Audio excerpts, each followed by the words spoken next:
Hello everyone, my name is Naman Goyal and today we are going to start chapter 13 of class 8 direct and indirect proportion, right?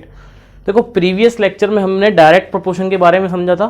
Direct proportion क्या होता है, जैसे आपने कोई भी चीज़ increase करी है तो उसके रेस्पेक्ट वाली चीज़ भी क्या हो रही है, इंक्रीज हो रही है।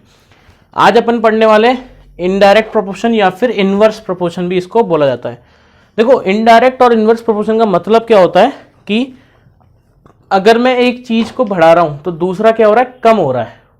फॉर एग्जाम्पल अगर अपन सबसे बढ़िया एग्जाम्पल की बात करें, अगर आप मान लो ये पॉइंट है ए, ये पॉइंट है बी, ठीक है। आपको क्या करना है ना, ए से बी पे मूव करना है, ठीक है। इनके बीच का डिस्टेंस मान लिया मैंने फॉर एग्जाम्पल 100 किलोमीटर है, ठीक है। अगर आपकी स्पीड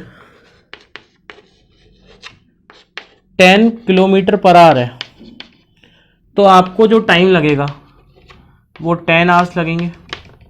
अगर आपकी स्पीड क्या है 10 किलोमीटर पर आवर है तो टाइम कितना लगेगा, 10 आवर्स, ठीक है। अगर आपने स्पीड बढ़ाई अपनी और 10 किलोमीटर पर आवर करी, अब जो आपके पास टाइम लगेगा distance upon speed which is 5 hour, ठीक है। और स्पीड आपने बढ़ाई 50 किलोमीटर पर आवर करी तो आपको जो टाइम लगेगा वो लगेगा 2 आवर्स, ठीक है। अगर आपकी स्पीड होगी 100 किलोमीटर पर आवर तो आपको टाइम लगेगा 1 आवर, ठीक है। तो इसका मतलब क्या है कि आप अपनी स्पीड को इंक्रीज करते जा रहे हो, टाइम डिक्रीज होता जा रहा है। स्पीड पहले 10 थी, टाइम 10 आवर्स लग रहा था, फिर स्पीड आपकी 20 हुई, टाइम 5 आवर लगेगा, फिर 50 पे 2 आवर्स, 100 पे 1 आवर। तो आपने क्या किया, अपनी स्पीड को इंक्रीज किया है तो आपका टाइम क्या हुआ है, डिक्रीज हुआ है। तो ये चीज क्या है, आपस में इनडायरेक्ट प्रोपोर्शन में है। अगर आप देखोगे इसका और इसका multiplication 10 into 10 100, 20 into 5 100, 50 into 2 100, 100 into 100, मतलब यहाँ पे मल्टीप्लिकेशन दो चीज का, वहां पे डिवीजन सेम था, यहाँ पे मल्टीप्लिकेशन। तो अगर दो चीज है, एक है x1 के करस्पॉन्डिंग है y1 और x2 की करस्पॉन्डिंग है y2, तो अपन यहां से क्या बोल सकते हैं कि x1 multiply y1 is equal to x2 multiply y2, ठीक है। इनडायरेक्ट में क्या होगा, इन दोनों का प्रोडक्ट सेम होगा, राइट। और अपन यहां से क्या बोल सकते हैं कि sir x1 upon x2 is equal to y2 upon y1, ये होगा, ठीक है। तो this is the basic concept of direct and indirect proportion, ठीक है। Sorry not indirect, only indirect proportion, ठीक है।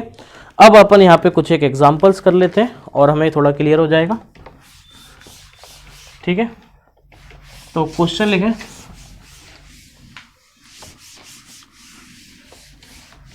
Write down 6 pipes required to fill 6 pipe are required to fill a tank in 1 hour 20 minutes. How long will it take? How long will it take if only 5 pipes of the same type are used?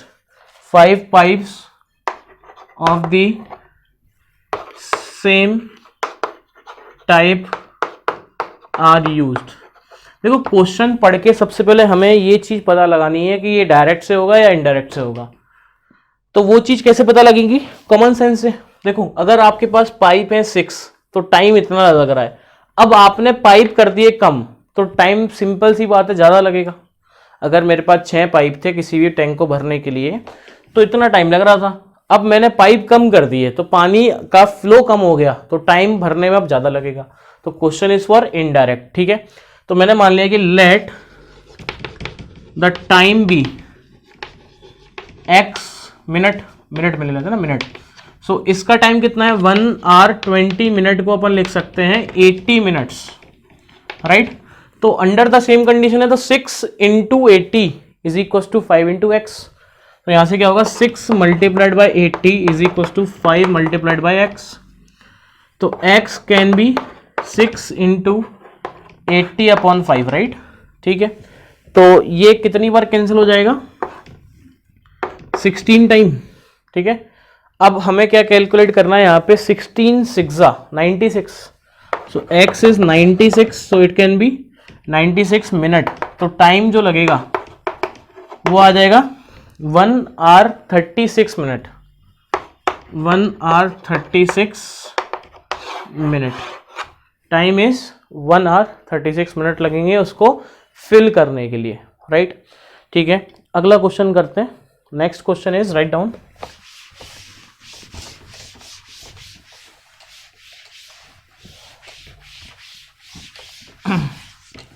Next is if 15 workers, next is if 15 workers can build a wall, can build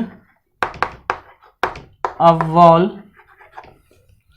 in 48 hours, in 48 hours, how many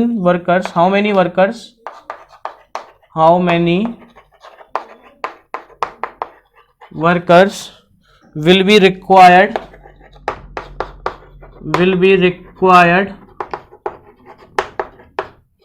to do the same work in 30 hours, to do the same work in 30 hours।